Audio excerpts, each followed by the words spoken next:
اللہ تبارک و تعالیٰ کے پیغمبر علیہ السلام اللہ کو کتنے محبوب و پیارے تھے۔ جب ان کو کوئی تکلیف اور ایذا پہنچاتا تھا تو حقیقت میں وہ تکلیف خدا اللہ تعالیٰ کو پہنچاتے تھے۔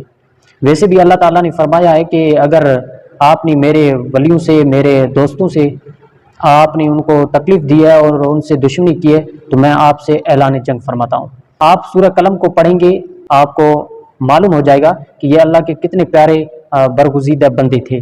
اللہ تعالیٰ نے فرمایا ما انت بنعمت ربک بمجنون، اے رسول مکرم صلی اللہ علیہ وسلم آپ اللہ کے فضل و کرم سے مجنون نہیں ہیں۔ حضور کو مجنون کس نے کہا تھا اور اللہ تعالیٰ نے اس کے 9 عیوب بیان فرمائے۔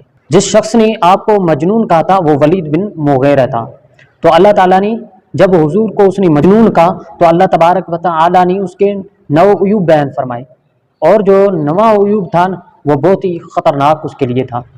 تو اللہ تبارک و تعالیٰ نے سورہ قلم کے اندر فرمایا کہ بے حد قسمیں کھانے والا، بے حد ذلیل، بہت طعنے دینے والا، چلتا پھرتا چغل خور، نیکی سے بہت روکنے والا، حد سے تجاوز کرنے والا، سخت گناہگار، بہت بدخو اور نطفہ حرام۔ جب یہ آیت نازل ہوئی تو ولید بن مغیرہ نے اپنی ماں سے جا کر کہا محمد نے میرے حق میں 10 باتیں فرمائی ہیں، 9 کو میں جانتا ہوں۔ اس نے 9 باتوں کا اعتراف کر لیا کہ میں جانتا ہوں کہ یہ 9 باتیں مجھ میں موجود ہیں، لیکن 10ویں بات اصل میں خطا ہونے کی اس کا حال مجھے معلوم نہیں۔ اور ماں کو کہا کہ اگر آپ حقیقت نہیں بتاؤ گے تو میں آپ کی گردن اڑا دوں گا، میں تجھے مار دوں گا۔